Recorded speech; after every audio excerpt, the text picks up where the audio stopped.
So let's begin. The first pick of the Harvey Hot Hand of Week 5 is Raiders at Colts. Give me the Colts here, minus 6.5 point favorites. Daniel Jones has been a top 10 quarterback with hints of top 5 quarterback because while he's 8th in pass rating, he's 3rd in yards per attempt as well as passing yards, 4th in completion percentage, and 5th in EPA per dropback. They're the number 1 running back in the NFL, going up against the Raiders, who are down their starting left tackle, Colton Miller, and the backup has been horrendous when he's been in there. They don't play Jackson Powers-Johnson in the right position, and because Pete Carroll is reluctant to move him from right guard to center, that's going to be an issue. We just saw a terrible, terrible play against the Bears where they tried to hand off to Ashton Genty. He fumbled. You know why? The center didn't block the guy in front of him. It was an ugly, ugly look. I just think Geno Smith turning the ball over way too much. He can't stop turning the ball over. And also, they're 26 in EPA per play, the Raiders offense is, while giving up the 8th most pressure. So I think the Colts going to absolutely just dominate here.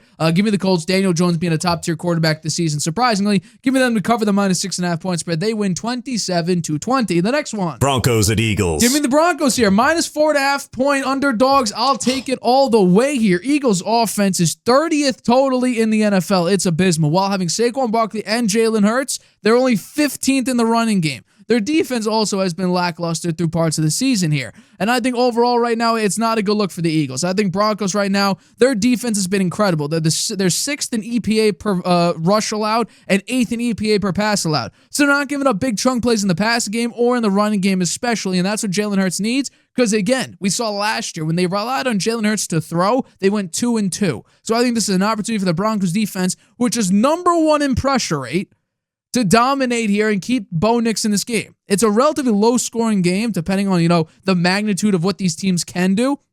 I think J.K. Dobbins and R.J. Harvey are a great 1-2 punch combo, and especially in the passing game as well, they both could have explosive plays, and Bo Nix throwing for over 300 yards against the Pee Wee Bengals. I think we'll see exactly what this team could be against a very formidable opponent like the Philadelphia Eagles. I'll take the Broncos to cover the 4.5 point spread. The Eagles get a very close win, a game-winning field goal. The Eagles win 23-21. Broncos cover the 4.5 point spread. The next one. Buccaneers at Seahawks. Give me the Seahawks here to win and cover minus 3 point spread. The Bucs are not going to have Mike Evans, Bucky Irving on offense, and Jamel Dean on defense. So they're banged up on both sides of the ball. Also losing Gedeke on the offensive line. Their defense isn't as good. It's good against the running game, but Sam Darnold has been incredibly effective this season, and JSN's a top 3 wide receiver in the NFL right now. They came up big early against the Cardinals, and then late in the game, they allowed him to score, and it had to be a game-winning drive and a game-winning field goal for the Seahawks to pull it out against the Cardinals. But against the Buccaneers,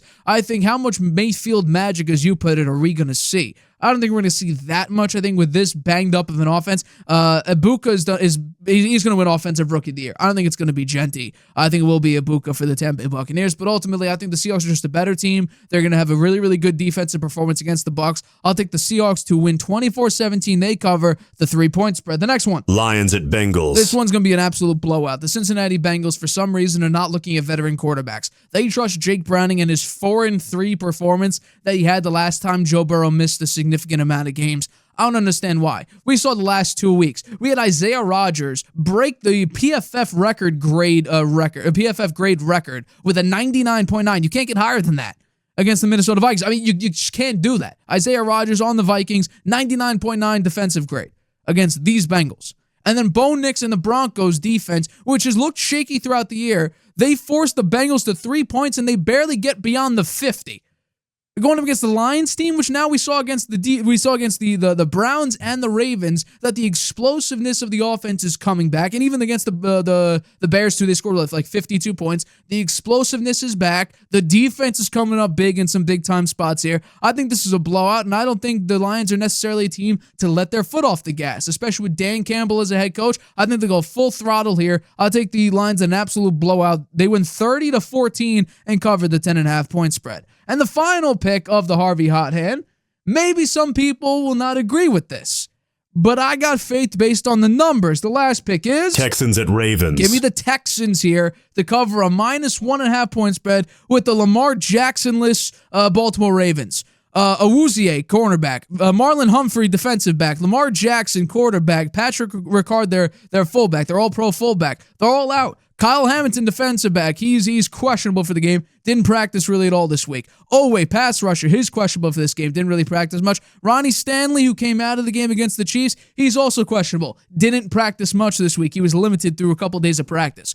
They're banged up everywhere. There's an opportunity for 9 of their Pro Bowlers last year to be out for this game. Well, we just saw some life for the Houston Texans. We saw them absolutely shut out the Tennessee Titans going up against Cooper Rush. I think they'll make them uncomfortable. The defense is already bad. Imagine what the defense will look like without some of its top-tier playmakers on defense. Plus, the offense is going to be lackluster without your game changer in Lamar Jackson. I think this is going to be an ugly look for the Baltimore Ravens, who are also 8-14 without Lamar Jackson and are negative in the turnover differential without Lamar. So I think ultimately this is going to be a big-time spot here for the Houston Texans to start gaining momentum back, try to catch up with the Jaguars and the Indianapolis Colts. I'll take the Texans to win 20-17. They cover the -1.5 point spread, and those are my picks for the Harvey Hot Hand for Week 5. We got to turn it around here. We were 2-4 last week because we had 6 picks. It would have been 2-3, but we added that 6th pick in during the show. So, hi everybody, thank you for watching this clip of the Harvey Hour. If you want to watch the full show, you can by clicking the I in the top right-hand corner right now. If you want to take the show with you on the go, it is available wherever you get your podcast. We go live here on YouTube every single Tuesday and Friday at 6:30 p.m. Eastern. So make sure you hit that like button, that subscribe button, and the notification bell to get notified whenever we upload a video